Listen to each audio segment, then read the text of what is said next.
संविधान, धम्म व रिपब्लिकन पक्ष हे 3 आधारस्तंभ आहेत जे डॉक्टर बाबासाहेब आंबेडकरांनी आपल्याला म्हणजेच संपूर्ण भारतीय समाजाला दिलेले त्रिचरण होय. तर पॉझिटिव्ह काय घेता येईल आणि आपल्याला आपले बाबासाहेबांची चळवळीला आता पुढे घेऊन जायचं आहे, तर त्यासाठी आपल्याला सगळ्यांना एकजूट होऊन ह्या गोष्टी करायच्या आहे. रिपब्लिकनचा अर्थच म्हणजे बुद्धांनी ज्या पद्धतीने बुद्धाच्या काळातला जो समाज होता, बुद्धाच्या काळामध्ये जी नीतिमत्ता होती, बुद्धाच्या काळामध्ये जी आर्थिक, राजनैतिक, सामाजिक जी व्यवस्था होती ती रिपब्लिकन होती. स्वातंत्र्यपूर्व काळापासून आज तागायत महिलांनी प्रत्येक क्षेत्रामध्ये कर्तृत्व गाजवलं. राज्यात महिलेला मुख्यमंत्री होता आलं नाही, म्हणजे आपल्या महाराष्ट्रामध्ये महिलेला मुख्यमंत्री होता आलं नाही. त्याचं एकमेव कारण महिलांचं दुय्यम स्थान. पण आमचा धम्म जो आहे तो खरा लोकशाहीवादी आहे.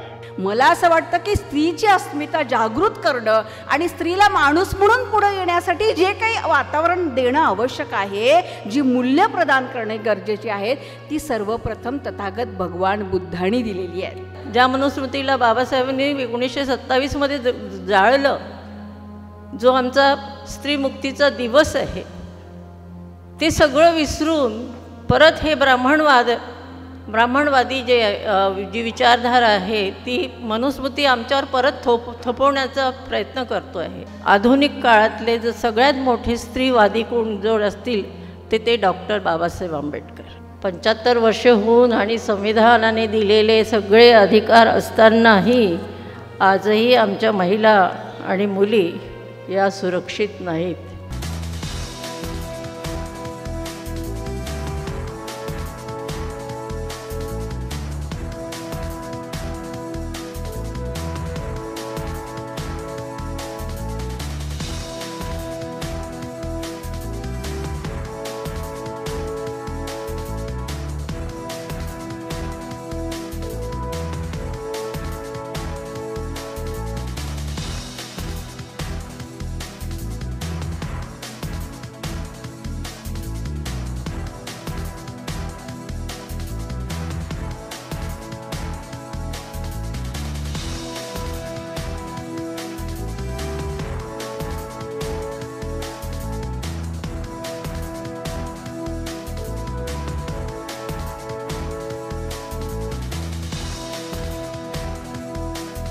नमो तस् भगवतो अरहतो सम्मा सम्बुद्धस्स. नमो तस् भगवतो अरहतो सम्मा सम्बुद्धस्स. नमो तस् भगवतो अरहतो सम्मा सम्बुद्धस्स. बुद्धं शरणं गच्छामि, धम्मं शरणं गच्छामि, संघं शरणं गच्छामि. सुरामेरय मज्ज पमादठाना वेरमणि सिक्खापदं समादियामि.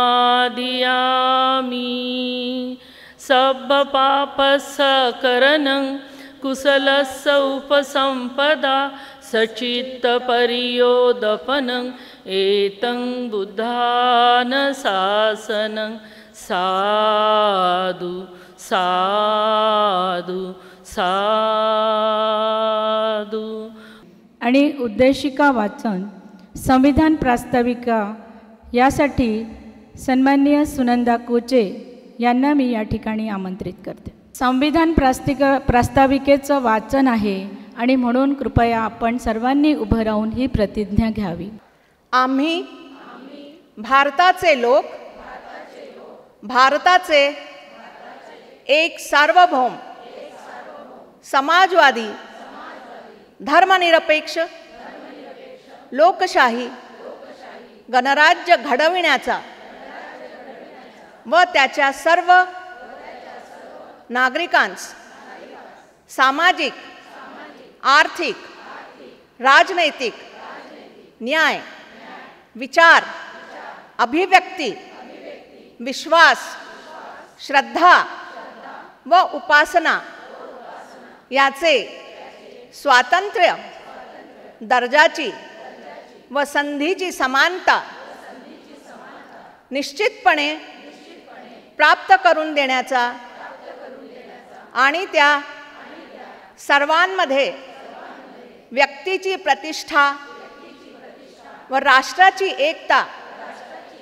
आणि एकात्मता यांचे आश्वासन देणारी बंधुता प्रवर्धित करण्याचा संकल्पपूर्वक निर्धार करून आमच्या संविधान सभेत आज दिनांक 26 नोव्हेंबर 1949 रोजी याद्वारे हे संविधान अंगीकृत आणि अधिनियमित करून स्वतः अर्पण करत आहोत.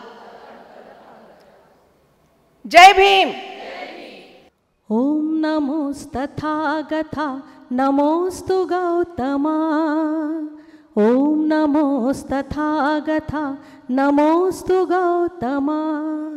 ज्ञानदीप चेतवी घालवी तमा. ओम नमोस्तथागता नमोस्तु गौतमा. सदय हृदय अभयदान देई तू स्वये. अंतरंग शांत करीत जीवनात ये. सकल मलिन जाळण्यास भीम शक्ती दे. अखिल भुवन उजळण्यास प्रेम भक्ती दे.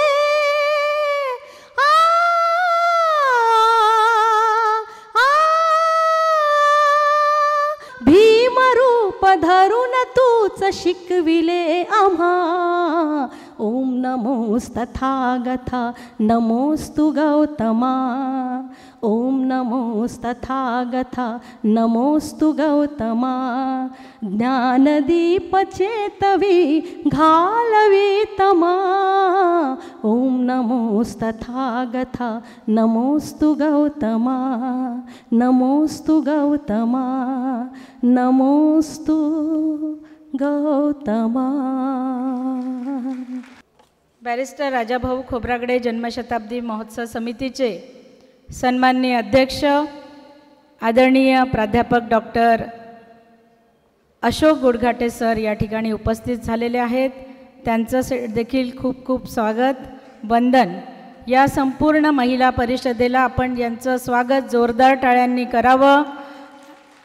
आणि या संपूर्ण परिषदेमध्ये महत्त्वाचं मार्गदर्शन आम्हाला ज्यांचं मिळालं असं एक व्यक्तिमत्व. अनेक व्यक्तिमत्व असतात जे पाठीमागे खंबीरपणे परिषदेच्या आपल्या उभे राहिलेले आदरणीय गोडघाटे सर यांना खूप खूप वंदन. आणि या ठिकाणी आपण आले ते तुमचं आपलं खूप खूप स्वागत. सन्माननीय आमची जी मंडळी आहेत जे सातत्याने मुंबईवरून आलेत, औरंगाबादवरून आलेत, अशा सर्वांचं स्वागत करणं आपलं कर्तव्य आहे.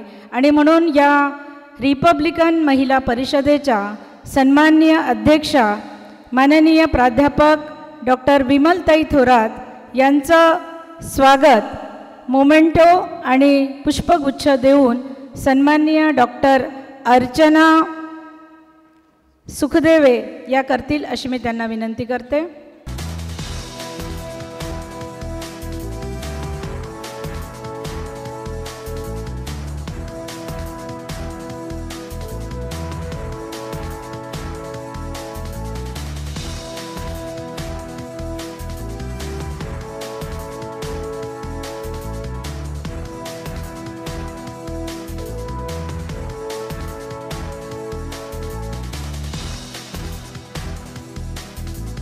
आंबेडकरी आंदोलनातील ज्येष्ठ रिपब्लिकन नेते, रिपब्लिकन पक्षाचे अध्यक्ष, राज्यसभेचे उपसभापती आणि डॉक्टर बाबासाहेबांचे मानसपुत्र म्हणून सुपरिचित असलेले व रिपब्लिकन चळवळीला देशभर प्रसारित करून त्याला गतिमान करण्यासाठी आपले संपूर्ण आयुष्य पणाला लावणारे व खऱ्या अर्थाने बाबासाहेबांचे राजकीय, सामाजिक, धार्मिक, शैक्षणिक वारसा जपणारे बॅरिस्टर राजाभाऊ खोब्रागडे यांचे जन्मशताब्दी वर्ष 24 सप्टेंबर 2024 पासून विविध वैचारिक कार्यक्रमाच्या माध्यमातून साजरे होत आहे. 25 सप्टेंबर 2025ला या जन्मशताब्दी महोत्सवाचा समारोप आहे. याच शृंखलेतील एक कार्यक्रम म्हणून व संविधानाचे अमृत महोत्सवी वर्ष म्हणून रिपब्लिकन महिला परिषदेचे आयोजन करण्यात आलेले आहे. या परिषदेच्या निमित्ताने रिपब्लिकन संकल्पना म्हणजे डॉक्टर बाबासाहेब आंबेडकरांचे तत्त्वज्ञान म्हणजेच डॉक्टर बाबासाहेब आंबेडकरांची विचारसरणी होय. रिपब्लिकन विचारसरणी हे आपण आधी समजून घेतले पाहिजे. संविधान, धम्म व रिपब्लिकन पक्ष हे 3 आधारस्तंभ आहेत जे डॉक्टर बाबासाहेब आंबेडकरांनी आपल्याला म्हणजेच संपूर्ण भारतीय समाजाला दिलेले त्रिशरण होय. समता, स्वातंत्र्य, बंधुता व सामाजिक न्यायाकडे नेणारा सुंदर मार्ग केवळ या त्रिशरणातूनच साध्य होऊ शकतो. समता, स्वातंत्र्य, बंधुता या 3 शब्दांमध्ये माझ्या जीवनाचे तत्त्वज्ञान सामावलेले आहे असे डॉक्टर आंबेडकरांनी 25 नोव्हेंबर 1956ला सारनाथ येथे अनुयायांना संबोधित करत असताना म्हटले. डॉक्टर बाबासाहेबांनी ही महान मूल्य ज्या भगवान बुद्धाच्या तत्त्वज्ञानातून घेतली त्याच मूल्यावर या देशाची शासन व्यवस्था आधारित आहे आणि हीच मूल्य रिपब्लिकन संकल्पनेचे मुळे आहेत, जी जनमानसात रुजलेली आहेत आणि आमच्या जगण्याचा आधारस्तंभ आहेत. बुद्धाच्या काळातील गणपद्धतीवरूनच संविधानातील लोकशाही गणराज्य उदयास आले, ज्यास आपण रिपब्लिकन प्रजासत्ताक म्हणू शकतो. ही अशी संकल्पना आहे जिथे बहुसंख्य लोक सहभागी होतात. आज या ठिकाणी होऊ घातलेल्या रिपब्लिकन महिला परिषदेचा उद्देश म्हणजे डॉक्टर बाबासाहेब आंबेडकरांनी उभारलेल्या मानवमुक्तीच्या लढ्यात किंबहुना स्त्रीमुक्तीच्या लढ्यात ज्या ज्या आमच्या आज्यांनी, आयांनी डॉक्टर बाबासाहेबांच्या चेतनेने जागृत होऊन स्वतःला चळवळीत झोकून दिले आणि निस्वार्थीपणे समाज कार्य केले, स्वार्थाला, मोहाला आणि वैयक्तिक ऐश्वर्याला ज्यांनी तिलांजली दिली, त्या सर्व आंबेडकरी चळवळीतील शूरवीर महिला सेनानींना आदरांजली म्हणून आणि नंतरच्या पिढ्यांसाठी चळवळीची एक पार्श्वभूमी त्यांनी जी तयार करून ठेवली, ज्यांच्या प्रेरणेने आजची आंबेडकरी स्त्री मार्गक्रमण करीत आहे, अशा महिलांच्या कर्तृत्वांचे स्मरण आणि त्यांना आदरांजली म्हणून त्यांचा वारसा पुढे ठेवून चळवळीमध्ये आपले योगदान देणाऱ्या, समाजामध्ये नवचेतना निर्माण करणाऱ्या महिलांचा सन्मान, तसेच वंचित पीडित महिलांचा आवाज बुलंद करून त्यांनाही त्यांचे संवैधानिक अधिकाराची जाणीव व्हावी, त्यांचे नाकारलेले हक्क, त्यांच्यावर होणारे अन्याय, अत्याचार, कौटुंबिक हिंसाचार, अतिप्रसंग, सामाजिक तसेच लिंग भेदभाव, महिलांना भेडसावणाऱ्या अपरिमित समस्या इत्यादी विषयावर विचारमंथन व्हावे, तसेच संविधानाने आम्हा महिलांना दिलेले अधिकार व खुद संविधान कसे आम्ही सुरक्षित ठेवू शकतो यावर सुद्धा विचारमंथन व्हावे म्हणून या परिषदेचे आयोजन करण्यात आलेले आहे. 20व्या शतकात उपेक्षित असलेली स्त्री अलीकडे ती तिच्या दयनीय, लाचार, अगतिक, परित्यक्त जीवनाला नाकारून धीरोदत्त वावरू लागली आहे व ते म्हणजे डॉक्टर बाबासाहेब आंबेडकरांच्या विचार व चळवळीमुळे. डॉक्टर बाबासाहेब आंबेडकरांच्या आदेशाने दलित स्त्री आंदोलनात आली, सत्याग्रहात भाग घेतला, आणि पुरुषांच्या खांद्याला खांदा भिडवून समर्थपणे वाटचाल करू लागली. शिका, संघर्ष करा, संघटित व्हा हे ब्रीदवाक्य दलित महिलांनी आपल्या मनाच्या कोपऱ्यात जपून ठेवले व सर्व क्षेत्रात अग्रेसर होण्यासाठी प्रयत्नरत राहिली. स्त्रियांच्या चळवळीचे नेतृत्व निर्माण व्हावे म्हणून प्रोत्साहन देणारे डॉक्टर बाबासाहेब हे बुद्ध उपासक होते, कारण त्यांच्यासमोर स्वतंत्र विचारांच्या थेरींचा आदर्श होता. महाडचा सत्याग्रह असो की काळा मंदिराचा सत्याग्रह असो, येथूनच दलित महिलांचे नेतृत्व उदयास आले. डॉक्टर बाबासाहेब आंबेडकरांनी स्त्रीमुक्तीच्या चळवळीला गतिमान करण्यासाठी समाज प्रबोधन व कायदा या दोन्ही मार्गाचा अवलंब केला. ठिकठिकाणी महिला परिषदा भरवून स्त्री शक्तीला त्यांनी जागृत केले. बाबासाहेबांनी त्यांच्या चळवळीचा पाया नागपूरमध्येच रोवला आणि आज ही जी परिषद या नागपूरमध्ये होत आहे ती आमच्यासाठी अभिमानाची बाब आहे. आणि हे प्रास्ताविक संपवण्याच्या पूर्वी आजच्या दिवसाचं जे संपूर्ण सत्र आहे, 4 सत्रामध्ये ही परिषद विभागल्या गेली आहे आणि शेवटचं जे समारोप सत्रानंतर इथे कविसंमेलन होणार आहे. मी या क्षणी या परिषदेच्या निमित्ताने एवढंच म्हणेन की आभाळही मोजतो आम्ही बाबासाहेब फक्त तुमच्यामुळे, वादळही पेलतो आम्ही बाबासाहेब फक्त तुमच्यामुळे, बंदूक तोफा शस्त्र साठा याची आम्हाला गरज नाही, कारण शब्दामुळेच रान पेटवतो आम्ही बाबासाहेब फक्त तुमच्यामुळे, बाबासाहेब फक्त तुमच्यामुळे. धन्यवाद. जय भीम.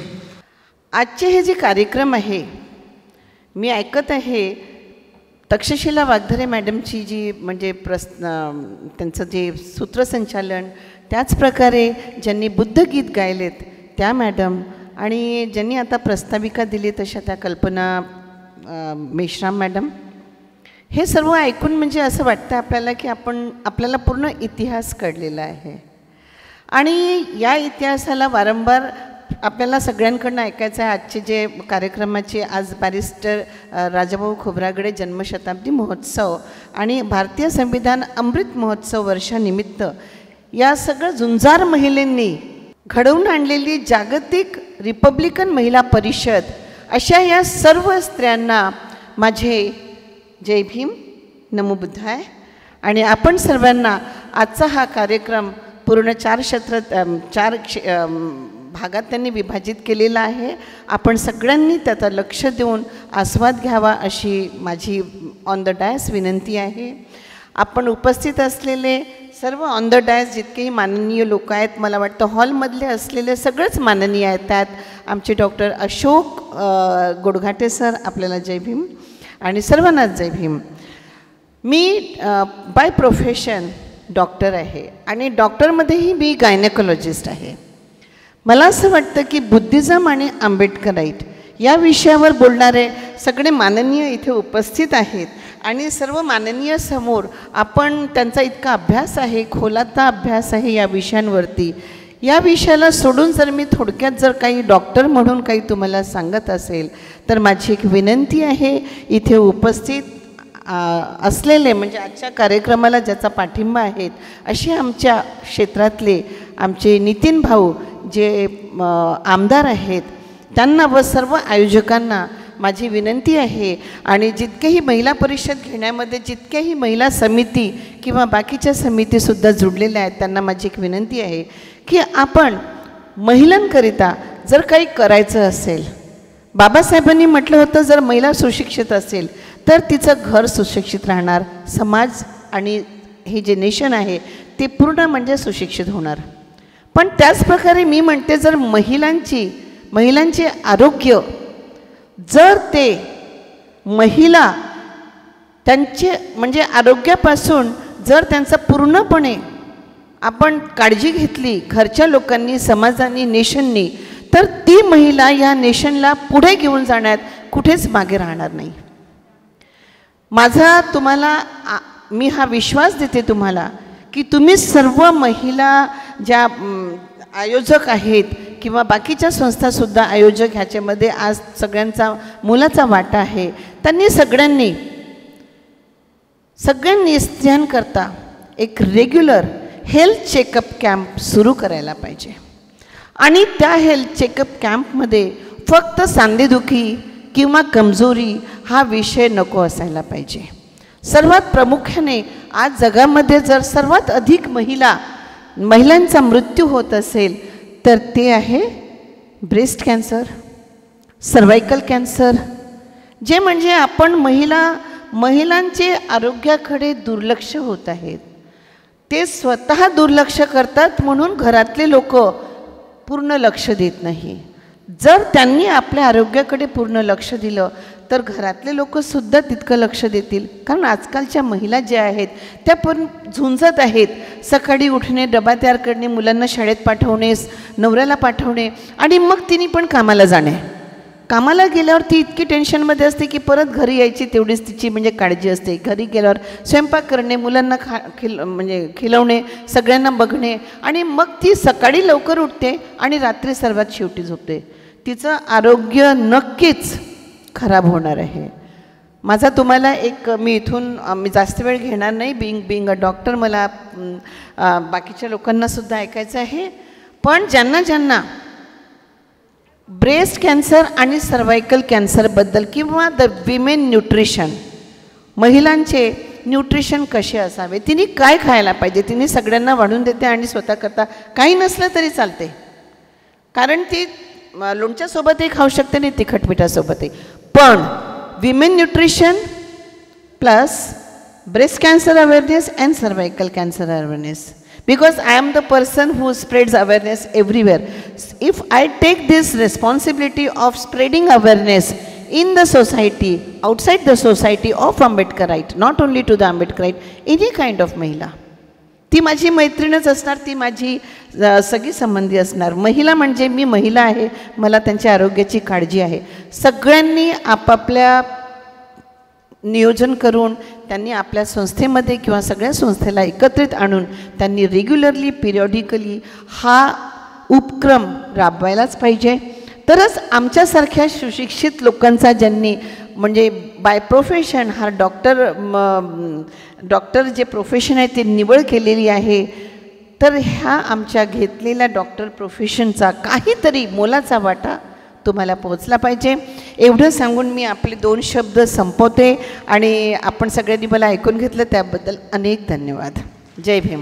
ज्या प्रकारे महिला परिषद आणि या महिला परिषदेचे अनेक विषय आहेत ज्यावर साधक बाधक चर्चा आता आपल्याला दिवसभरातून इथून मिळणार आहे, त्या विचारातून पॉझिटिव्ह विचार घेऊन आता आपल्याला जायचं आहे आणि आपली महिला संघटन कसं एकजूट होऊन प्रत्येक येणाऱ्या जे संकट असेल किंवा जे काही आपले प्रॉब्लेम्स असेल, समस्या असेल आणि त्या प्रॉब्लेम्समधून, त्या समस्येमधून कशा प्रकारे आपल्याला एकजूट होऊन त्यातून आपल्याला मार्ग काढायचा आहे, तर याचं साधक बाधक विचार या दिवसभराच्या विचार मंथनातून होणार आहे आणि त्याचा उपयोग आपण सगळ्यांनी नक्की घ्यावा आणि आपण पॉझिटिव्हली राहून घ्यायला पाहिजे की या गोष्टीमध्ये म्हणजे दिवसभरात कोणाच्याबद्दल किंवा निगेटिव्ह थिंकिंग घेऊन कधीच जाऊ नये, तर पॉझिटिव्ह काय घेता येईल आणि आपल्याला आपले बाबासाहेबांची चळवळीला आता पुढे घेऊन जायचं आहे, तर त्यासाठी आपल्याला सगळ्यांना एकजूट होऊन ह्या गोष्टी करायच्या आहे आणि नक्कीच आपण पॉझिटिव्हली गोष्टी घेऊन आपण आपल्या चळवळीला पुढे नेऊ आणि अशी अपेक्षा व्यक्त करते. आणि मला इथे आयोजकांनी माझा जो सन्मान केला त्याबद्दल मी त्यांचे आभारी आहे. धन्यवाद. जय भीम. खूप खूप धन्यवाद सविता, कारण अतिशय कमी शब्दामध्ये इतकं मोलाचं मार्गदर्शन आपण या ठिकाणी केलं.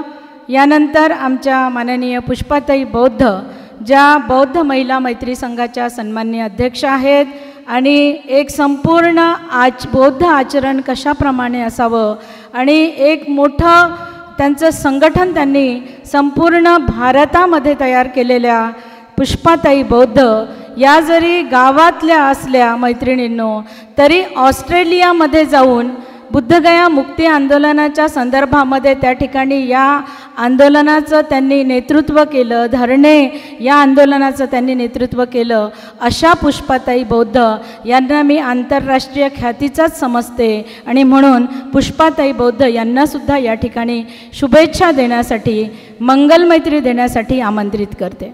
मंगल कामना काय द्यायच्या तक्षशिलाताई? हा कार्यक्रम सातत्याने, मी 2 मीटिंग फक्त अटेंड केल्या, सातत्याने जी या महिलांनी म्हणजे मेहनत घेतली, जरी मी त्याच्यात जास्त इन्वॉल्व नाही झाली काही कारणामुळे, पण मानावं लागेल. महिला कोणतंही काम हातात घेतात, ते बाबासाहेबांचे शब्द खरे आहेत, त्या कोणतंच काम निवडीक सोडत नाही आणि मधात सोडत नाही, ते करूनच दाखवतात. अशा सगळ्या मैत्रिणींना माझ्या भरपूर मंगलकामना. विशेष सांगायचं म्हणजे जागतिक रिपब्लिकन महिला परिषद आणि या परिषदाच्या दिग्गज महिला, आणि फक्त महिलांचंच कौतुक न करता मला असं वाटते या पाठीमागे रिपब्लिकनचा अर्थच म्हणजे बुद्धांनी ज्या पद्धतीने बुद्धाच्या काळातला जो समाज होता, बुद्धाच्या काळामध्ये जी नीतिमत्ता होती, बुद्धाच्या काळामध्ये जी आर्थिक, राजनैतिक, सामाजिक जी व्यवस्था होती ती रिपब्लिकन होती. आणि आज आपण बॅरिस्टर राजाभाऊ खोब्रागडे यांचं जन्ममहोत्सव मनवत आहोत आणि त्या अनुषंगाने त्यांनी बाबासाहेबांच्या ज्या धम्मदीक्षेमध्ये हजेरी होती त्याच पद्धतीने त्यांच्या कामाला पुढे वाटचाल केली. निश्चित महिलांनो, एकट्या तक्षशिलाताईंची मेहनत नाही, पण त्याच्यासोबत जे प्रास्ताविकेमध्ये आलं आणि ज्या लोकांनी इतकं काम केलं, सदैव न चुकता, मला असं वाटते जितके लोक आपण इथे बसले आहोत, न चुकता नागपूरच्या आतमध्ये, नागपूरमध्ये कोणीही मोठ्या संघटनेमध्ये काम करत असतील तर नागपूरकरांची जबाबदारी आहे की प्रत्येक त्या कार्यक्रमाला आपण महत्त्व द्यायचं, हजर राहायचं, जायचं. आपसी मतभेद असतील तरी चालतील, पण बाबासाहेबाच्या चळवळीमध्ये आणि गेलेल्या लोकांच्या चळवळीमध्ये किंवा आहेत त्या लोकांच्या चळवळीमध्ये आपला राईच्या दाण्या इतका तरी सहभाग सातत्याने असला पाहिजे. ह्याच मी मंगलकामना देते. आणि खरंच म्हणजे सगळ्या गोल्डन वीराच्या महिला, सगळ्या संघटनेच्या महिलांनी इतकं काम केलं आणि त्याच्या पाठीमागे आमचे पुरुष मंडळीसुद्धा आहेत, त्यांनी पण खूप मोठं त्यांचं योगदान आहे. म्हणून मी सर्वांना आजच्या दिवशी इथे सगळ्यांनी मला बोलावलं, मला पाहुणे पण बनवलं, जो की मी आयोजक समितीमध्ये आहे, मला पाहुणीन पण बनवलं, अशा सगळ्या महिलांचं मी साधुवाद करते. आणि सगळ्यांना इतक्या सुंदर या 4 सत्राच्या कार्यक्रमासाठी मी खूप खूप त्यांचं कौतुक करते. धन्यवाद. नमो बुद्धाय. जय भीम. पुष्पाताईंची मंगलमैत्री सातत्याने आम्हाला अनेक मिटिंगामध्ये, जरी त्या उपस्थित राहू शकल्या नाही, पण त्यांचं मॉरल आणि पाठीमागे जी शक्ती आमची धम्माची उभी होती, त्यामुळेच या परिषदेचा डोलारा समोर होऊ शकला. मैत्रिणींनो, खूप खूप धन्यवाद. पुष्पाताई, आपली बहीण सिरियस असतानासुद्धा आपण या परिषदेला उपस्थित झालात, आपले खूप खूप साधुवाद. यानंतर सन्माननीय आमच्या सुषमाताई भट मॅडम, ज्या अनेक चळवळी नागपूरमध्ये आणि महाराष्ट्रामध्ये पुरोगामी चळवळी होत असतात, त्यामध्ये आंबेडकरी महिला आणि बहुजन महिला यांच्या हातात हात घालून सातत्याने राबणाऱ्या आमच्या सुषमाताई भट, ज्या राष्ट्रीय ओबीसी महिला महासंघाच्या अध्यक्ष आहेत, त्या इथे एकदम आल्या. त्यांनासुद्धा वेळेची जाणीव आहेत. त्यांना विनंती करते की या ठिकाणी आम्हाला शुभेच्छापर, मार्गदर्शनपर थोडक्यात आपण मार्गदर्शन करावं.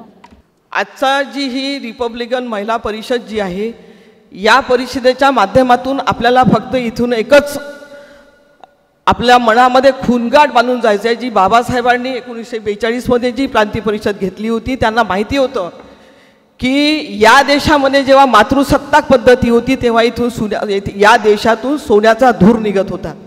म्हणून महिला ह्या खऱ्या अर्थाने या समाजाच्या, देशाच्या आणि कुटुंबाच्या खऱ्या अर्थाने एक ऊर्जादायी जे एक प्रगतीचं जे स्तोत्र आहे, त्या स्तोत्र आपण जोपर्यंत जागृत करणार नाही, ज्या मनुस्मृतीने यांना गाडलं, यांचे सगळे अधिकार आणि हक्क त्यांच्यापासून हिसकावून घेतले, त्यासाठी ज्या दिवशी जसं सावित्रीबाईंना, ज्योतिबांना वाटलं होतं की शिक्षणाशिवाय पर्याय नाही, म्हणजे शिक्षण हे वाघिणीचं दूध आहे, म्हणून बाबासाहेबांनी त्याच टॅगलाईनवरती ती परिषदेच्या माध्यमातून महिला जागृत झाल्या, तर खऱ्या अर्थाने हा देश समृद्ध आणि याचा जो विकास आहे त्या महिलांच्या प्रगतीमुळेच होऊ शकतो. म्हणून त्यांनी महिलांवरच्या शिक्षणावरती आणि बाकी सगळ्या त्यांच्या हक्क अधिकारासाठी ते लढले. म्हणून महिलांनी हे समजून घ्यायचं आहे की आम्ही संविधान आणि आमचे हक्क अधिकार समजून घेऊन आमच्या माध्यमातून आमच्या कुटुंबाला, समाजाला, देशाला आणि आमच्या पिढ्यांना न्याय द्यायचा आहे. आणि या परिषदेच्या माध्यमातून सगळ्यांनी शिका, संघटित व्हा, संघर्ष करा हा जो बाबासाहेबांचा एक हे त्यांनी दिलेला आपल्याला एक संदेश होता. तर सगळ्यांनी संघटित होऊन म्हणजे आपण संघटित राहू तर आपण जिवंत राहू, नाहीतर आपलं मरण हे निश्चित आहे. म्हणजे अशा पद्धतीचं जे आपल्यावरती आज कुठाराघात होत आहे, वेगवेगळ्या पद्धतीने होत आहे, आज आपण बघतो आहे, हे सातत्याने पाठलाग होतो आहे. वेगवेगळ्या कायद्यांच्या जे कायदे आहे किंवा इतर बाबींच्या माध्यमातून. म्हणून आज आपल्याला सुरक्षित आणि आपली जी स्वतंत्रता, संविधान शाबूत ठेवण्यासाठी, आपली लोकशाही शाबूत ठेवण्यासाठी आजच्या घडीला महिलांवरती जबाबदारी सर्वात जास्त आहे. म्हणून या परिषदेमधून आपल्याला हा हुंकार भरायचा आहे आणि या परिषदेच्या माध्यमातून सगळ्या महिलांनी वर्षभर नव्हे तर सातत्याने काम करायचं आहे आणि संघटित होऊन काम करायचं आहे. मी रात्री पण एक पोस्ट टाकली होती, जेव्हा या नागपूर नगरीतल्या दीक्षाभूमी इथे राहणाऱ्या सगळ्या महिला जेव्हा एकत्र होतील तर आपण दुसरीकडे जी भूमी आहे त्याला आपण कुठेतरी शह देऊ शकू. महिलाच हे काम करू शकतात. म्हणून महिलांनी त्याच्यासाठी मी आपल्या सर्वांना शुभेच्छा देते. आणि खऱ्या अर्थाने ही परिषद आपण जर हे करू शकलो तर अजून आपण कुठेतरी हा इतिहास घडवू शकू. नागपूरपासून तर हा देशभर हा इतिहासाचं एक रचला जाईल की या दीक्षाभूमीतल्या महिलांनी केलेला हुंकार, भरलेला हुंकार हा देशाला प्रेरणादायी, देशातल्या प्रत्येक महिलेला प्रेरणादायी ठरेल. त्यासाठी आपणा सर्वांना मी शुभेच्छा देते. सर्वांना मैत्रीपूर्ण जय भीम, जय सावित्री, जय जिजाऊ. थांबते. माझं इथं मला सन्मान दिला, बोलवलं, आभार मानते सर्व आयोजन समितीचे आणि आयोजन समितीच्या समस्त ज्यांनी या परिषदेसाठी ज्यांनी आपलं योगदान दिलं त्या सर्वांचं मी इथे अभिनंदन करते. थांबते. थँक्यू. खूप खूप धन्यवाद ताई. आपण अतिशय मोलाचं मार्गदर्शन आणि शुभेच्छा या परिषदेला दिल्यात. यानंतर सन्माननीय राही भिडे मॅडम यांना मुंबईचं फ्लाईट असल्यामुळे मला असं वाटतं की त्या कालपासून आपल्यासोबत आहेत आणि त्यांचं जे बघितलं आहे आपण की राही भिडे या लोकमतच्या संपादिका राहिलेल्या आहेत, स्तंभलेखिका राहिलेल्या आहेत आणि शालेय जीवनापासूनच पत्रकारिता आणि सामाजिक क्षेत्रामध्ये त्या कार्यरत आहेत. महिलांचे स्थान आणि सन्मानावरील त्यांनी अनेक लिखाण आणि या ठिकाणी लेख लिहिलेले आहेत. अशा सामाजिक राजकीय पत्रकारितेचा एक मोठा स्तंभ आदरणीय राही भिडे यांना या ठिकाणी मी आमंत्रित करते. महात्मा गांधी, पंडित जवाहरलाल नेहरू, मोहम्मद अली जिना असे आणि नंतर बाबासाहेब आंबेडकर हे सगळे बॅरिस्टर झाले. आणि ते सगळं पाहून आपले राजाभाऊ खोब्रागडे हे पण बॅरिस्टर झाले. आणि हे सगळे बॅरिस्टर, खोब्रागडे साहेबांचं व्यक्तिमत्व अतिशय चांगलं होतं. म्हणजे त्यांच्या बाबासाहेबांच्या प्रमाणेच आपणही सुटाबुटात राहावं असं त्यांना वाटत होतं. आणि त्यांनी पुढच्या काळात पण राजकारणात बाबासाहेबांच्या बरोबर खूप चांगले संबंध ठेवले होते. कसं आहे, राजकारणात गेले की पहिले ते एकमेकांना एनिमी समजतात, तसं त्यांचं अजिबात नव्हतं. सुटाबुटात राहणं ते पसंत करत असत. त्यांच्या स्मृतींना मी सर्वप्रथम अभिवादन करते. आणि महिला परिषदेचे आयोजन करून महिलांच्या प्रश्नांना वाचा फोडण्याचं आयोजन हे या परिषदेच्या रूपाने झालेलं आहे. आजच्या परिस्थितीत ते अत्यंत आवश्यक आहे. बाहेर जी परिस्थिती आहे महिलांच्या बाबत, तुम्हाला सगळ्या इथल्या जमलेल्या रणरागिणी बघितल्यावर मला नाही वाटत कुणाची हिंमत होईल की आपल्याला कुणी काही त्रास देईल. पण जे उपेक्षित आहेत, गरीब उपेक्षित आहेत, त्यांना त्रास आहे, त्यांच्यासाठी आपण काम करायला पाहिजे आहे. ह्या परिषदेचे मी 2 भाग करते.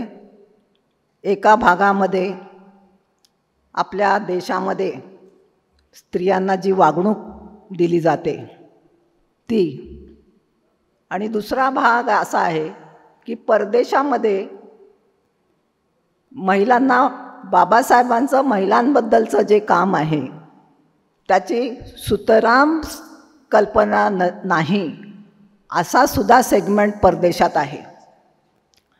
बाबासाहेबांच्या, आत्ताच मी विमलताईंना सांगत होते की बाबासाहेबांच्या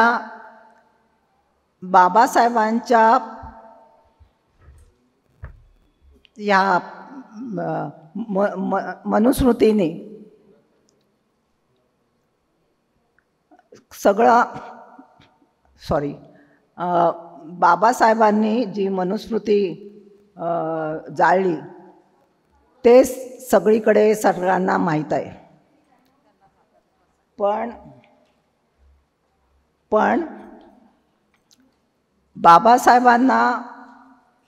बाबासाहेबांनी जे काम केलं महिलांच्या बाबतीमध्ये जे काम केलं ते परदेशामध्ये, आपली जागतिक परिषद आहे, ते परदेशामध्ये लोकांना माहीत नाही असा मला अनुभव आला. 125व्या जयंतीच्या निमित्ताने मी लंडनच्या हाऊस ऑफ कॉमन्समध्ये, हाऊस ऑफ लॉर्ड्सला गेले होते. तिथे त्यांनी निमंत्रित केलं होतं. तर तिथला तो संबंध कार्यक्रम, तिथलं भाषण, तिथं इतरांनी केलेली भाषणं, आणि नंतर ते सगळं आपल्याकडे इथे नाही का कार्यक्रम झाला की लगेच सगळे जी पत्रकार परिषद झाली किंवा कार्यक्रम झाला की सगळे चॅनलवाले त्या नेत्यांच्या मागे धावतात, तसं तिथे पण होतं. आणि तिथे मग त्या लोकांना हे माहीतच नव्हतं, महिलांना माहीतच नव्हतं की मनुस्मृतीचं दहन बाबासाहेबांनी केलं आणि स्त्रियांना जो त्रास होतो तो सगळ्या जगाच्या वेशीवर टांगला, हे त्यांना माहीतच नव्हतं. आणि म्हणून त्याच्यासाठी फार मोठं काही काम करायला पाहिजे हे सगळं तिथे त्यांना वाटत होतं.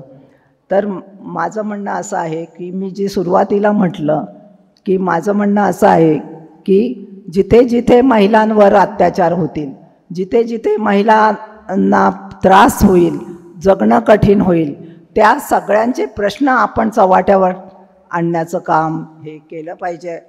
कारण ह्या परिस्थितीमध्ये आजकाल हे फार महत्त्वाचं आहे. खरं म्हणजे ह्या परिषदेमध्ये सक्रिय सहभाग घेतलेल्या ह्या सगळ्याच महिला आहेत. आणि मी पर्टिक्युलरली तक्षशिलाला खरंच धन्यवाद देईन की आजच्या वातावरणामध्ये हे फार मोठं काम तुमचं सगळ्यांचं होणार आहे. कारण ह्याची सगळ्यांना गरजच आहे. आणि सगळ्यांना खरं म्हणजे महाराष्ट्रामध्ये जी महिलांची वाटचाल सुरू झालेली आहे ते आपण नेहमी म्हणतो, आपण सगळ्या महिलासुद्धा म्हणतो की महिलांना दुय्यम स्थान आहे, दुय्यम स्थान आहे. आपल्या महिलांना दुय्यम स्थान नाही आहे असं मला वाटतं. कारण मला वाटत नाही की आपण सगळे आमचे भाऊ इकडे बसलेले आहात, तर मला नाही वाटत की आपण जर का एवढं धम्माचं पालन करतो आहे, बाबासाहेबांच्या विचारांचं पालन करतो आहे, तर आपण नाही असं काही करू शकत.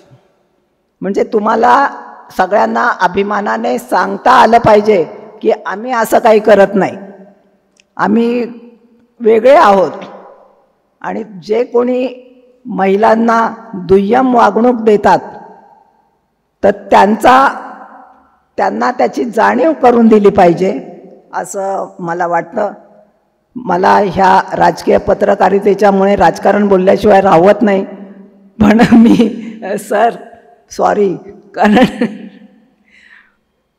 काय आहे, महाराष्ट्रामध्ये महिलांची जी वाटचाल आहे ती चूल आणि मूल यापासून आर्थिक निर्णय घेण्यापर्यंत झालेली आहे.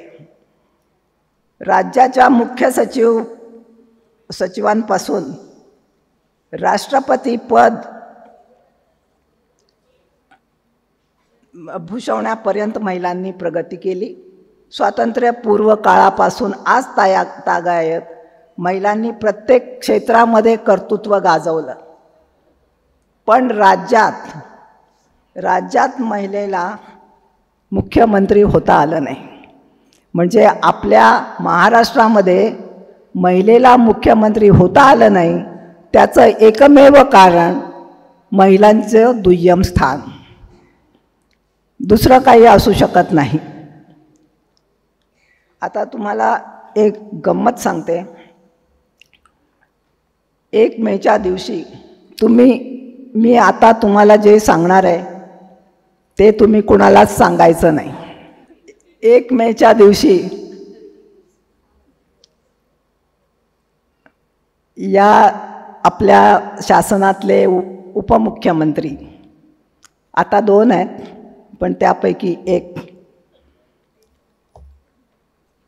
नावच सांगून टाकते ना, अजितदादा, तर त्यांनी माझा सत्कार केला 1 मेला. आणि मग मला सत्काराला उत्तर द्यायचं होतं. तर मी सांगितलं त्यांना, मी म्हटलं गेल्या 65 वर्षात महाराष्ट्राला एकही महिला मुख्यमंत्री होऊ शकली नाही. तुम्ही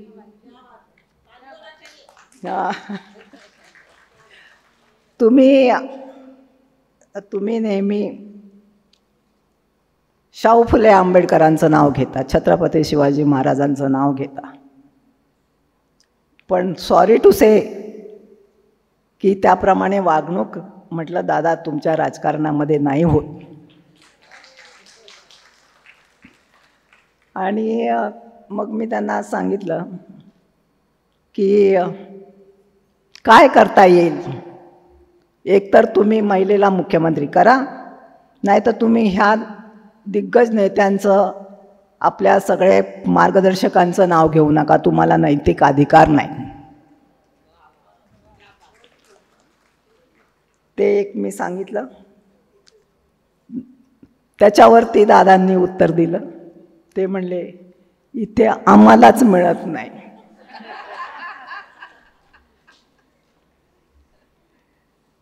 तर पण मी म्हटलं मिळेल, आम्हाला तर करा, मग तुमचं बघू. तर असं हे सगळं राजकारण असतं.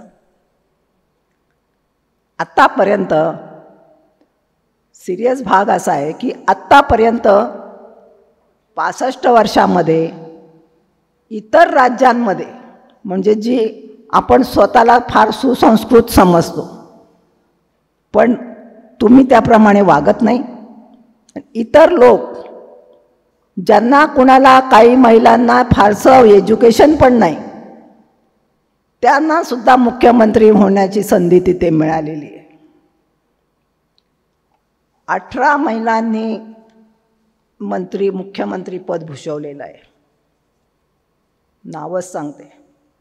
ओरिसाचे नंदिनी सतपती, गोव्याच्या शशिकला काकोडकर, मध्य प्रदेशच्या उमा भारती, गुजरातच्या आनंदीबेन पटेल, बिहारच्या राबडी देवी, उत्तर प्रदेशच्या मायावती, भले थोडे दिवस का असेनात पण होत्या, पश्चिम बंगालच्या ममता बॅनर्जी, तामिळनाडूच्या जानकीरामन, जयललिता, जम्मू काश्मीरच्या सुषमा नंतर महबूबा मुफ्ती, दिल्लीच्या सुषमा स्वराज, शीला दीक्षित, आतिशी, रेखा गुप्ता, पण आपल्या राज्यात एकही नाही. महिलांची विधिमंडळातली संख्या 8-9 जास्तीत जास्त, फार तर अगदी फारच एखाद्या पक्षाच्या बाजूने वातावरण असलं तर फार तर 10-12, ह्याच्या पलीकडे महिला नाहीत राजकारणात. तर मग आता हे राज्य पुरोगामी राज्य कसं असेल?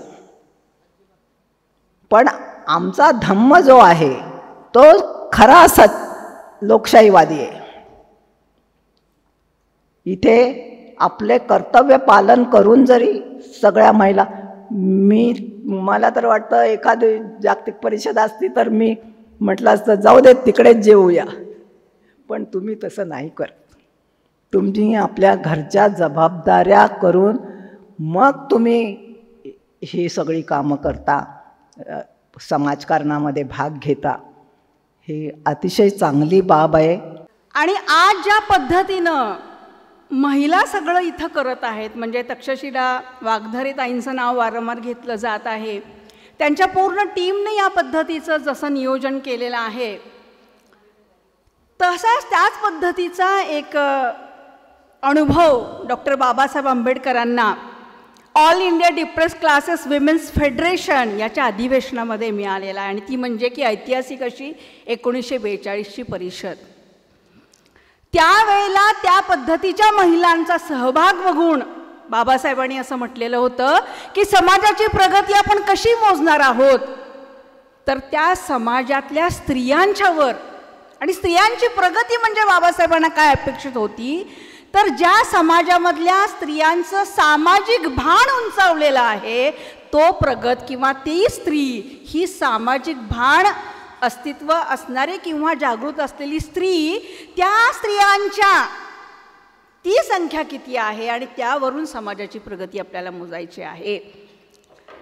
त्या पद्धतीचा तो जो एक भावना आणि ती जी प्रेरणा त्या परिषदेमधून मिळालेली होती, तीच भावना आणि तीच एक प्रेरणा या परिषदेमध्ये सुद्धा मिळत आहे. कारण आज 10-15 मिनिटाच्या पेक्षा वर ऐकण्याची आपली मानसिकता राहिलेली नाही. आर्टिफिशियल इंटेलिजन्सचा जमाना आहे आज. आणि या सगळ्या वातावरणामध्ये इतक्या मोठ्या प्रमाणामध्ये महिला इथं उपस्थित राहणं, आणि ते सुद्धा doctor Babasaheb Ambedkar international convention सेंटरमध्ये इतक्या मोठ्या प्रमाणामध्ये महिला सहभागी असणं, मला वाटतंय की 1942चा जो काही वारसा आहे तो आपण इथं पुढं नेत आहोत. आणि याचा अभिमान आणि गौरव मला या ठिकाणी मानावासा वाटतं. आणि या अशा ऐतिहासिक परिषदेमध्ये मला सहभागी करून घेतलं आणि मला यासाठी आमंत्रण दिलं, त्यासाठी माझ्या गुरुमैत्रीण डॉक्टर सरोज डांगे यांचं मनापासून मी आभार मानते. आणि त्याच पद्धतीनं तक्षशिला वागधरे मॅडम आणि त्यांची सगळी जी काही टीम आहे त्यांचंही आभार मानते की त्यांनी आजचा ऐतिहासिक परिषदेचा एक भाग बनण्याची संधी मला इथं उपलब्ध करून दिली. आपल्याला सर्वांना माहिती आहे की भारताचा म्हणजे क्रांती प्रतिक्रांतीमध्ये डॉक्टर बाबासाहेब आंबेडकर स्वतः असं म्हणतात की भारताचा इतिहास हा 2 विचारधारांचा संघर्ष आहे. पण जर महिला चळवळीचा जर विचार आपण केला तर बुद्धाची जी एक चळवळ जी झाली त्याच्यामध्ये महाप्रजापिता गौतमी यांनी 500 शाक्य कोलीय महिलांना एकत्र केलं होतं. आणि ती पहिली आमची परिषद झाली ज्याच्यामध्ये धम्मामध्ये आम्हाला येण्यासाठी परवानगी त्यांनी बुद्धाकडे मागितलेली होती. आणि हाच आमच्या महिला चळवळीचा इतिहास आहे. पुढं आपण बघतो मग महावीरांच्या संघामध्ये पण महिला होत्या श्राविका. त्याच्यानंतर पेरियारांची मोठी एक चळवळ झाली दक्षिणेमध्ये, त्याच्यामध्ये सुद्धा महिलांचा सहभाग मोठ्या प्रमाणामध्ये होता. सत्यशोधक चळवळ झाली की त्या चळवळीचं नेतृत्व सावित्रीबाई फुले आणि फातिमाबाई शेख यांनी केलेलं आहे. आणि त्या चळवळीमधून मुक्ता साळवे आणि ताराबाई शिंदेसारख्या महिला त्यावेळेला त्या निर्माण झालेल्या होत्या. आणि मग पुढं बाबासाहेबांच्या चळवळीकडे जेव्हा आपण येतो तेव्हा बाबासाहेबांनी महिलांच्या दृष्टिकोनातनं काय केलं आणि त्यांनी महिलांच्याकडनं काय अपेक्षा ठेवलेली आहे याचं भान थोडंसं या निमित्तानं जागृत करणं हा या सुद्धा परिषदेचा महत्त्वाचा उद्देश असावा असं मला वाटतं. खरं तर 1975 साली आंतरराष्ट्रीय महिला वर्ष जाहीर झालेलं आहे आणि त्या अनुषंगाने आत्ताचं 2025 हे जे काही साल आहे ते प्रस्थापित स्त्रीमुक्ती चळवळीचं एक वर्ष, म्हणजे आत्ता त्याला 50 वर्ष झाली म्हणून ते वेगवेगळे कार्यक्रम घेत आहेत. पण आपण एक गोष्ट लक्षात घेतली पाहिजे की आपल्याला नेहमी असं म्हटलं जातं किंवा आपल्याला सांगितलं जातं की स्त्री चळवळीचं मूळ हे पाश्चिमात्य देशामध्ये आहे.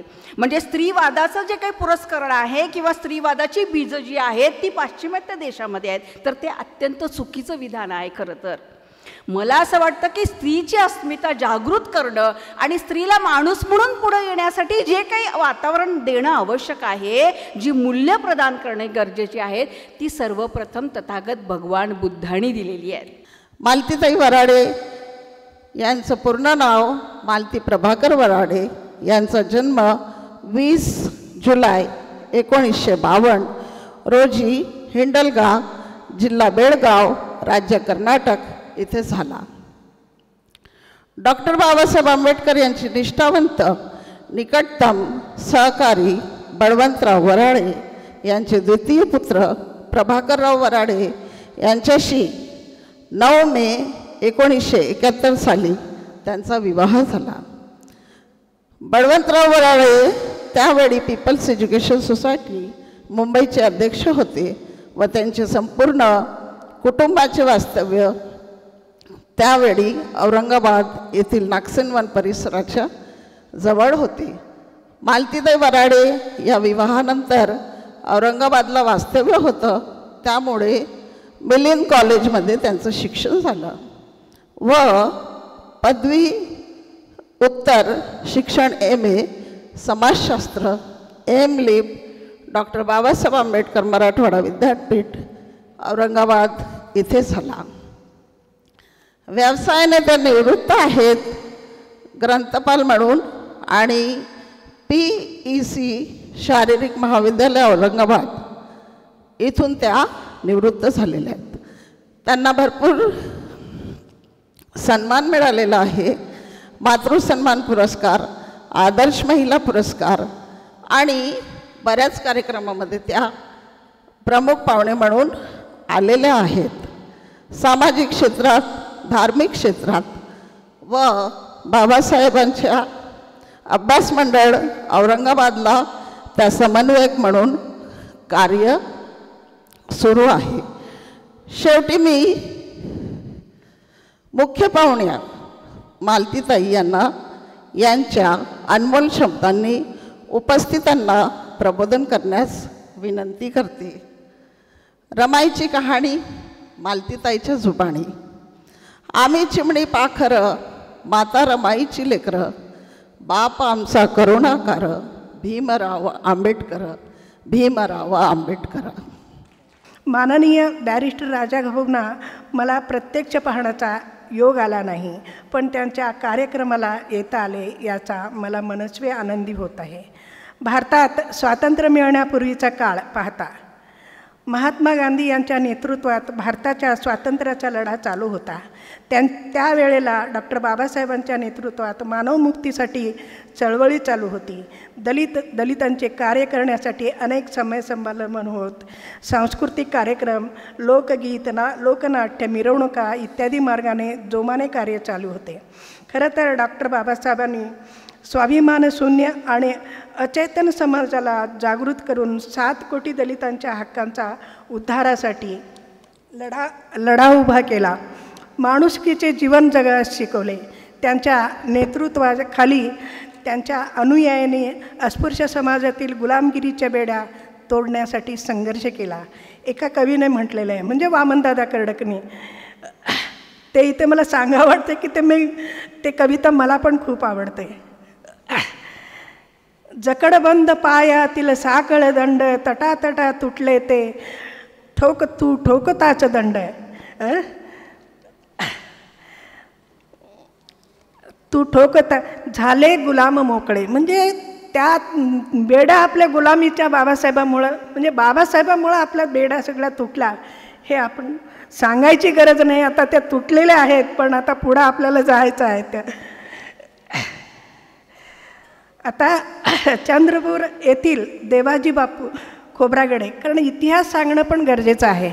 तर मग तुम्हाला इतिहासाची जाणीव केल्याशिवाय, त्या व्यक्तीची ओळख केल्याशिवाय तुम्हाला पुढे जाता येत नाही. आपण कार्यकर्तृत्वाचा सांगण्यासाठी इतिहास जाणून घ्यावा लागतो. चंद्रपूर येथील देवाजी बापू खोब्रागडे यांना डॉक्टर बाबासाहेब आंबेडकर यांच्या म्हणण्यानुसार समाज राजकारणामध्ये येण्यास भाग पाडले. 1935 साली स्वयंसंस्थेच्या बॉम्बे असेंब्लीच्या निवडणुकीत येणारे ते पहिले सभासद होते. इथे सांगायचे म्हणजे चंद्रपूर येथील समता सैनिक दलाचे जोमाने कार्य सुरू होते आणि विशेष सांगायचे म्हणजे त्यांच्या सर्व खर्च देवाजी बापू स्वतः तनमन धनाने करीत असत. या थोर पुरुषांच्या प्रथम पुत्र भाऊराव उर्फ राजाभाऊ खोब्रागडे ज्या वेळेस राजाभाऊ ग्रॅज्युएट झाले त्याच वर्षी बाबासाहेबांनी ब्रिटिश सरकारच्या सहकार्याने 35 दलित विद्यार्थ्यांना उच्च शिक्षण घेण्यासाठी विदेशात पाठवण्याची सोय केली. त्यामध्ये राजाभाऊंचा नंबर लागला. खरं तर राजाभाऊंना शिक्षणासाठी अनेक दालन खुले होत असतानाही डॉक्टर बाबासाहेबांना राजाभाऊंनी बॅरिस्टर करण्यासाठी देवाजी खोब्रागडे यांना सुचवले. त्यांच्या आग्रहाचा मान राखून बापूंनी स्वतःच्या खर्चाने परदेशात राजाभाऊंना पाठवले. 34 विद्यार्थी सरकारच्या खर्चाने परदेशात पाठवले होते, पण शिक्षण घेऊन परत आल्यावर त्या मोठ्या मोठ्या पदावर ते नोकरी करायला लागले. पण डॉक्टर बाबासाहेबांना वाटत होते की उच्च शिक्षण घेऊन त्यांनी राजकारणात आले पाहिजे. म्हणून एका भाषणात बाबासाहेब म्हणतात की पढे लिखे लोगों ने मुझे धोका दिया. पण याला अपवाद फक्त बॅरिस्टर राजाभाऊ खोब्रागडे होते. कारण त्यांनी वडिलांच्या त्यागाला साक्षी ठेवून व डॉक्टर बाबासाहेबांच्या आज्ञेप्रमाणे डॉक्टर बाबासाहेबांच्या मानवमुक्तीच्या कार्यामध्ये स्वतःला आयुष्यभर वाहून घेतले. खरं तर राजाभाऊंनी समतेच्या संग्रामात अगदी विद्यार्थीपासूनच स्वतःला झोकून दिले होते. डॉक्टर बाबासाहेबांचा लढा हा ताटवाण्याचा व स्वतंत्र अस्मितेचा होता. त्यांच्या लढ्याची सारी भिस्त नागपूर व विदर्भावर होती. म्हणून त्यांनी आपल्या आंदोलनाची अस्मिता व स्वतंत्रपणा साबूत ठेवण्यासाठी म्हणून बॅरिस्टर राजाभाऊंच्या खांद्यावर सरचिटणीसपद दिले होते. म्हणून साऱ्या चळवळीचे मानसपुत्र असं म्हटलं तर उचित होईल असे मला वाटते. शुभेच्छा द्यायला मला सांगितल्या आहेत, कारण या महिला परिषदेला जितक्या एक महिला ज्या गुंफून यांनी स्वतःचं एक रांग तयार केली आहे कार्य पूर्ण करण्यासाठी, ही महिला परिषद सक्सेसफुल करण्यासाठी त्यांचे जे श्रम पाहिले मी आणि ज्या पोस्ट येत होत्या, त्यांचं जे नियोजन होतं ते इतकं म्हणजे त्यांनी खूप श्रम केले हेच सांगायचं आहे. आणि त्यांच्या इथे फक्त एकच ग्रुप नाही आहे, तर सगळे ग्रुप मिळून ही महिला परिषद होत आहे.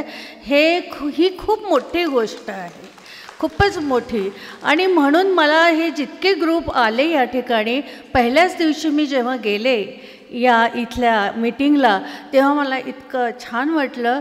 कारण आपल्या इथे कुठलीही गोष्ट म्हणजे त्याचे शकले फॅक्शन्स तुटलेलेच असतात, पण इथे आपण सगळे संघटित झालो हे पाहून खूप आनंद झाला. तर या महिला परिषदेतील सगळ्या सदस्यांना, त्याचप्रमाणे तक्षशिला आणि बाकीच्या ज्या आहेत इथल्या कार्यकर्त्या, त्यांना मी शुभेच्छा देते. आणि आपली ही परिषद आता 4 सत्रामध्ये आहे. दुसऱ्या सत्रात तर मी बोलणारच आहे, परंतु 4 सत्रापर्यंत आपण पेशन्स ठेवणार, कारण महिला म्हटल्यानंतर आपल्यामध्ये पेशन्स खूप असतं, हे तर आपल्याला सगळ्यांना माहीत आहे. एवढं बोलून मी आपले 2 शब्द संपवते. आणि अध्यक्षीय भाषणाकडे आपण वळत असताना डॉक्टर विमलताई थोरात यांचं व्यक्तिमत्व आपण बघत आहात की अतिशय समतेमध्ये ते या ठिकाणी संपूर्ण कार्यक्रमामध्ये बसलेले आहेत. एका हातात JNU दिल्लीचे प्रोफेसर पद, शिकविताना त्यांनी केली विद्यार्थ्यांच्या मेंदूची मशागत, दुसऱ्या हातात चळवळ होती भारतीय महिला मुक्तीची, सोबतच तथागतांच्या प्रज्ञाशील करुणा मैत्रीची अशा नॅशनल कन्व्हेनर अर्थात राष्ट्रीय संयोजक असलेल्या विमलताई थोरात यांना मी या ठिकाणी अध्यक्षीय भाषणासाठी इथे या ठिकाणी आमंत्रित करते. उद्घाटनाच्या सत्रानंतर एक छोटी नाटिका 10 मिनिटाची होणार आहे आणि त्यानंतर आपण समोरच्या सत्राकडे वळणार आहोत. आदरणीय विमलताई थोरात मॅडम. बाबासाहेबांनी जेव्हा 42मध्ये स्त्रियांची जी परिषद घेतली होती शेड्यूल कास्ट फेडरेशनतर्फे, schedule caste federation of Dalit women, तर मला आज त्याची आठवण होते आणि ती आठवण होणं स्वाभाविक आहे, कारण इतक्या मोठ्या संख्येत महिलांची संख्या बऱ्याच दिवसात मी नागपुरातल्या कुठल्या कार्यक्रमामध्ये बघते आहे आणि त्याचं श्रेय तुम्हाला सगळ्यांना जातं आणि त्याचप्रमाणे संचालकांना जातं, आयोजकांना जातं. त्यांनी जी मेहनत घेतली आहे ती दिसून पडते आहे. आणि बाबासाहेबांचा जो वारसा आहे तो पुढे नेत आज इथपर्यंत आपण आलेलो आहोत आणि हा वारसा टिकवून ठेवणं फार महत्त्वाचं आहे. त्यावर जेव्हा दीपा श्रावस्ती आपल्या भाषणामध्ये बोलली होती की स्त्रिया या अजूनही समाजामध्ये त्यांचं स्थान हे गौण आहे, दुय्यम स्थान त्यांना आहे अजूनही.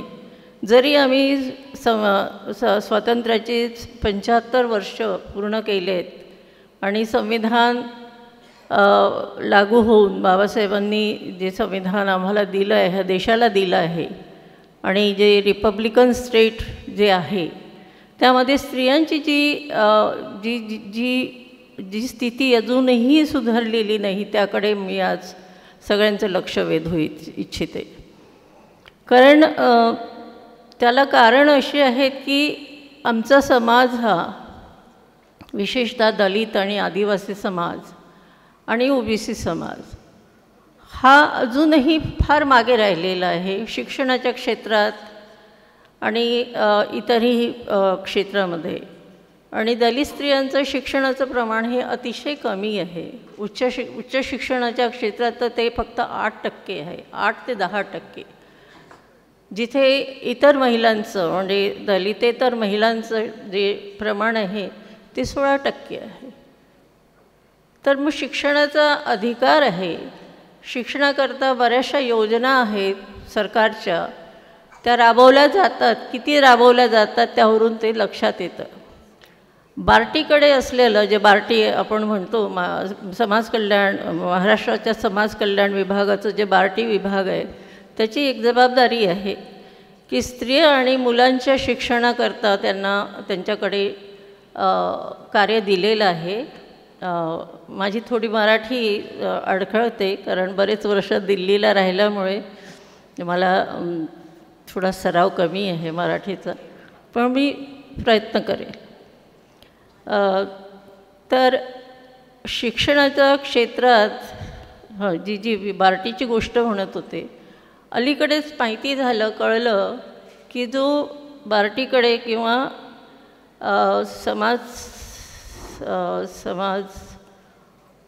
समाज काय म्हणतात त्याला, कोणतं सामाजिक न्याय विभाग, त्याच्याकडे जो फंड असतो तो फंड वळवण्यात आलेला आहे. म्हणजे आज आपले जे मुलं मुली आहेत जे शिक्षण घेत आहेत शाळा कॉलेजमध्ये आणि युनिव्हर्सिटीजमध्ये, त्यांना जी फेलोशिप द्यायला हवी दर महिन्याला, कारण आर्थिक स्थिती अजून आपली सुधारलेली नाही. कारण आपल्याकडे जमीन जुमले नव्हते आणि परंपरागत इस्टेटी नव्हत्या, कारण आपण फक्त एक मजूर म्हणूनच राहिलेलो आणि आपल्याला सगळ्याच बाबतीत वंचित केलेलं. जर बाबासाहेब आले नसते, जन्मले नसते आणि बाबासाहेबांनी ही एवढी मोठी चळवळ उभी नसती केली तर आज आम्ही असं सभागृहामध्ये बसून आम्ही बोलतो आहे आणि आपण ऐकता आहेत लक्षपूर्वक, हे कधी घडूच शकलं नसतं. आज जे आम्हाला शिक्षणाचा जो वारसा मिळालेला आहे त्याचा आम्ही पुरेपूर उपयोग घेतलेला आहे आणि म्हणजे माझ्या पिढीने घेतलेला आहे. माझी पिढी बहुधा दुसरी पिढीच असेल, महिलांची कदाचित पहिली पिढी असू शकते, पहिली पिढी असू शकते की ज्या पिढीने उच्च शिक्षण, अत्युच्च जे शिक्षण आहे ते घेण्याचा निर्धार केला आणि अगदी परिश्रमाने ते मिळवलं. पण आजही बघतोय की शाळांमधून शिक्षण क्षेत्रामध्ये जे गळतीचं जे प्रमाण आहे त्यामध्ये मुलींचं प्रमाण अधिक आहे. त्याची अनेक कारणं आहेत. ते सामाजिक कारणं आहेत, सांस्कृतिक कारणं आहेत, धार्मिक कारणं आहेत, राजनीतिक कारणं आहेत. कारण बार्टीने दिलेली जी बार्टीला जी स्कॉलरशिप द्यायची आहे, वाटायची आहे, दर महिन्याला वाटायची आहे, ती त्यांनी या मौजूदा सरकारने, या सध्याच्या सरकारने ती लाडकी बहिणीला दिली. माझं असं म्हणणं नाही आहे की लाडक्या बहिणींना देऊ नये, त्यांनाही मदतीची गरज आहे, पण त्यांनी कुठून उचलावी ती. दलित आदिवासीसाठी जो कंपोनंट, स्पेशल कंपोनंट प्लॅन असतो जो नीती आयोगाने तयार केलेला आहे आणि त्याच्यामागे सुद्धा बाबासाहेबांचाच विचार आहे. बाबासाहेबांनीच ती नीती सुरू केली आणि की स्पेशल कंपोनंट प्लॅन असावा की जेणेकरून जो फंड तिथे त्यांच्या विकासासाठी ठेवलेला आहे तो फक्त त्यांच्याच करता उपयोगात आणला जावा. त्यांचं शिक्षण, मुलामुलींचं शिक्षण, स्त्रियांचं आणि सगळ्यांचंच हेल्थ इश्यू म्हणजे स्वास्थ्य आणि इतर विकासाच्या योजना त्याला कोणीही इतर ठिकाणी वापरण्याचा कुणालाही, कुठल्याही सरकारला, कुठल्याही विभागाला अधिकार नाही, कुठल्याही मंत्र्याला अधिकार नाही. पण हे राजरोसपणे गेल्या 10-11 वर्षामध्ये सुरू आहे. त्यामुळे होतं काय आहे की जे रिसर्च स्कॉलर्स आहेत, जे रिसर्च करता ज्यांचं रजिस्ट्रेशन झालेलं आहे, आज त्यांना घरी बसण्याची वेळ आलेली आहे. कारण आर्थिक स्थिती सबळ आहे असं आपण म्हणूच शकत नाही. कारण फक्त 1% या भारतातल्या 1% लोकांजवळ 40% या देशाचं धन आहे, धन आणि संपत्ती. त्यामध्ये सगळंच आलं, शेती, बागा, जमिनी, सगळ्या इतरही पण जितके संसाधन आहेत ते त्यांच्या हातात आहेत. आपल्याकडे काय आहे? आपल्याकडे काहीच नव्हतं.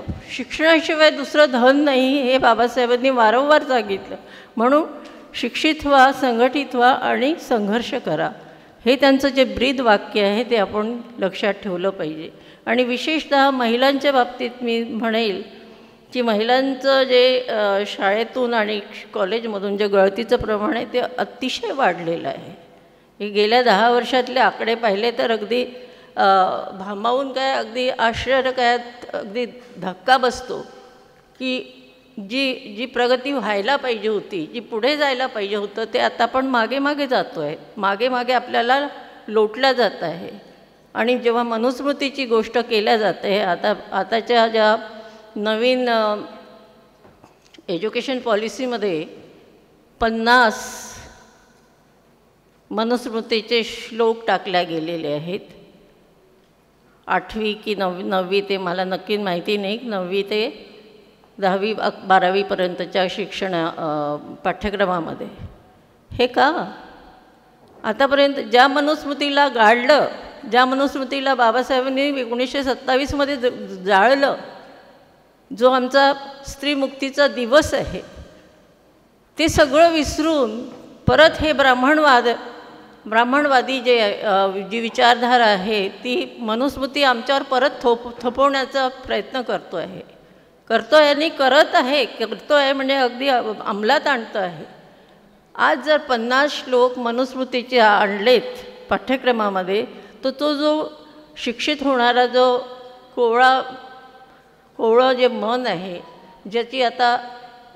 ज्याचं मन घडत आहे, अगदी छोट्या मुलांचे जे व्यक्तित्व घडत आहे, त्याच्यामध्ये जर स्त्रीविषयीचे, दलितांविषयीचे, शूद्रांविषयीचे की त्यांना कसं वंचित ठेवल्या गेलं. इतके वर्ष, हजारो वर्ष वंचित ठेवलं शिक्षणापासनं, आणि आज कुठे 75 वर्ष होत आहेत आम्हाला शिक्षण शिक्षण मिळून.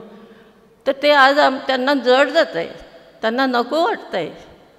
त्यांना नको वाटतं आहे की आम्ही लिहावं, आम्ही बोलावं, आम्ही या देशाच्या संसाधनामध्ये भागीदारी मागावी, या राजकारणामध्ये भागीदार असावं. आमचे लीडर्स हे चांगल्या मोठ्या खासदार आणि आमदार बनावे आणि त्यांनी राजकारण चालवावं, हे त्यांना नको आहे. त्यांना ते श्रेष्ठतेचं अजूनही ते खूळ जे त्यांच्या डोक्यात बसलेलं आहे वर्षानुवर्ष, श्रेष्ठत्व, की आम्ही श्रेष्ठ, बाकी सगळे गेले. OBC, क्षत्रिय, OBC, दलित आणि आदिवासी आणि महिलांविषयीचा जो तिरस्कार आहे तो काही दिवसांमध्ये आपल्या पुढे फार विचित्र पद्धतीने दिसणार आहे. आणि वेळोवेळी RSSचे जितकेही जे मोठे कार्यकर्ते जे मानल्या जातात ते बोलतात, अगदी ठासून बोलतात, बेशर्मीने बोलतात, आणि लोकांना जे बहुजन समाज सोडून इतरांना ते पटतं. बहुजनांमधले बरेचसे लोकांना पटतं ते. म्हणून आज दलित स्त्रियांची आणि आदिवासी स्त्रियांची आणि एकूणच स्त्रियांची स्थिती ही दुय्यम दर्जाची ठरवली नाही, ती आहे. कारण पितृसत्ता आहे ना. पितृसत्ता म्हटलं तर आमच्या बंधूंनी जितके उपस्थित आहेत किंवा इतरही त्यांनी वाईट वाटून घेऊ नये, ही वास्तविकता आहे. या समाजाची, भारतीय समाजाची ही वास्तविकता आहे. मातृसत्ता पद्धती नाही आहे ना आपली, पितृसत्ता पद्धती. ते सगळे निर्णय हे पुरुष घेतात. मला आठवतं की जेव्हा आम्ही 33% रिझर्वेशनची मागणी करत होतो दिल्लीला, आणि दरवर्षी प्रमाणे एक जसा काही रिलिजियस फंक्शन असतं त्याप्रमाणे राष्ट्रपती ते राष्ट्रपतीपासून सुरू करून राष्ट्रपती, पंतप्रधान, नंतर लोकसभेचे अध्यक्ष, त्यानंतर विपक्षाचे अध्यक्ष आणि जे सरकारमध्ये आहेत ते, आणि पंतप्रधान यांना असं भेटत आमचे 8 दिवस सतत असा तो प्रोग्राम चालायचा. ते नॅशनल लेव्हलच्या सगळ्या ऑर्गनायझेशन त्यामध्ये असायच्या, त्यामध्ये मी पण असायची. आणि मी गेले 25 वर्ष ते काम केलं आम्ही. 25 वर्षामध्ये 33% लागू झालं नाही, कुठलंही गव्हर्मेंट असो. तर एक मोठे नेते आमच्याच मधले, नाव नाही घेणार आणि नाव घेणं वाईट वाटतं, त्यांना आम्ही म्हटलं की रिपब्लिकन पक्ष हा बाबासाहेबांचा पक्ष आहे. राज्यसभेमध्ये तुम्ही आलात आणि फार मोठं एक महत्त्वाची जागा येते आणि तुमचे शब्द तिथे पोचले पाहिजे. तर का नाही 33%चा जो मुद्दा आहे, महिलांची जी मागणी आहे आणि रास्त मागणी आहे, तर ती मागणी घेऊन तुम्ही पुढाकार घ्यावा आणि आपल्या पार्टीमध्ये, किमान रिपब्लिकन पार्टीमध्ये तरी 33% रिझर्वेशन स्त्रियांसाठी राखून ठेवा आणि सुरुवात करावी. जे उत्तर मिळालं त्यांनी मी अगदी इथे होती ती खाली जमिनीवर कोसळले. उत्तर हे होतं की आमच्या पुरुषांनी काय करावं. म्हणजे जे कार्यकर्ते आहे, जे 20-20, 25-25 वर्षापासून काम करत आहेत पार्टीमध्ये, त्यांनी भाकऱ्या भाजाव्या. म्हणजे स्त्रियांचा जन्म हा फक्त भाकरी शेकण्यासाठीच आलेला आहे. तिचं जे वावर आहे तो 4 भिंतींमध्येच असावा. एक कुठेतरी असं मला वाटलं की मी ज्या आशेने हा प्रश्न विचारला की 33%वर तुमचं काय मत आहे, आणि त्यावर जर तुम्ही पुढाकार घेतला तर तो बाबासाहेबांची जी विचारधारा होती त्या विचारधारेला एक पाऊल पुढे नेत आहे तुम्ही. कारण जितकं काम बाबासाहेबांनी केलं, जर कुणी म्हणेल, मी म्हणते आणि आपण सगळ्यांनी म्हणायला पाहिजे की सगळ्यात आधुनिक काळातले जर सगळ्यात मोठे स्त्रीवादी कोण जर असतील ते डॉक्टर बाबासाहेब आंबेडकर. 75 वर्ष होऊन आणि संविधानाने दिलेले सगळे अधिकार असतानाही आजही आमच्या महिला आणि मुली या सुरक्षित नाहीत, या देशात सुरक्षित नाही. मग सुरक्षितता कुठे मिळेल? बाबासाहेबांनी जे म्हटलं ते परत आम्हाला म्हणण्याची गरज पडेल असं वाटतं की आम्हाला दुसरा देश द्या. आम्ही दुसऱ्या देशाची मागणी करावी की जिथे आम्हाला सुरक्षा मिळेल, जिथे आम्हाला अनटचेबिलिटी म्हणजे भेदभाव होणार नाही आमच्याबरोबर किंवा आमच्या मुलाबाळांबरोबर. तर हा फार गंभीर प्रश्न आहे, याच्यावर पुढे केव्हा तरी आपण बोलू. परत एकदा आयोजकांचे मी मनपूर्वक आभार मानते आणि मी माझे भाषण इथेच संपवते. या कार्यक्रमाच्या आभार प्रदर्शनासाठी ममता बोदेले यांना मी या ठिकाणी आमंत्रित करते. जय भीम, नमो बुद्धाय. आभार प्रदर्शन हा सर्व सन्माननीय मान्यवरांच्या कर्तृत्वाबद्दल कृतज्ञता व्यक्त करण्याचा क्षण आहे. कार्यक्रमाच्या अध्यक्षा प्राध्यापिका डॉक्टर विमलताई थोरात, उद्घाटक माननीय मालतीताई वराडे, प्रमुख अतिथी माननीय राही भिडे, या सर्वांच्या मार्गदर्शनाबद्दल मी ममता बोदेले मनस्वी आभार मानते. तसेच प्राध्यापिका गौतमी खोब्रागडे डोंगरे, सन्माननीय सुमेधाताई नितीन राऊत, माननीय सुषमाताई भड मॅडम, माननीय डॉक्टर सविता कांबळे मॅडम, माननीय पुष्पाताई बौद्ध मॅडम, माननीय doctor Deepa Shravasti madam, doctor Trishala ताई ठेमरे, माननीय सुधाताई गोडघाटे, ह्या सर्वांचे मी मनपूर्वक आभार मानते. तसेच ह्या कार्यक्रमाचे सूत्रसंचालन करणारी माझी मैत्रीण माननीय तक्षशिला वाघधरे मॅडम, आणि अतिशय सुंदर असं बुद्धगीत गायलं त्या छाया बहिरे खोब्रागडे मॅडम, तसेच उद्देशिका वाचन सुनंदा कोचे मॅडम, आणि प्रास्ताविक करणाऱ्या आर्किटेक्ट कल्पना मेश्राम मॅडम, तसेच पाहुण्यांचे परिचय देणाऱ्या डॉक्टर अर्चना सुखदेवे मॅडम, ह्या सर्वांचे मी मनस्वी आभार मानते. आणि तुम्हीसुद्धा सर्वांना ऐकलं त्याबद्दल मी तुम्हा सर्वांचे आभार मानते.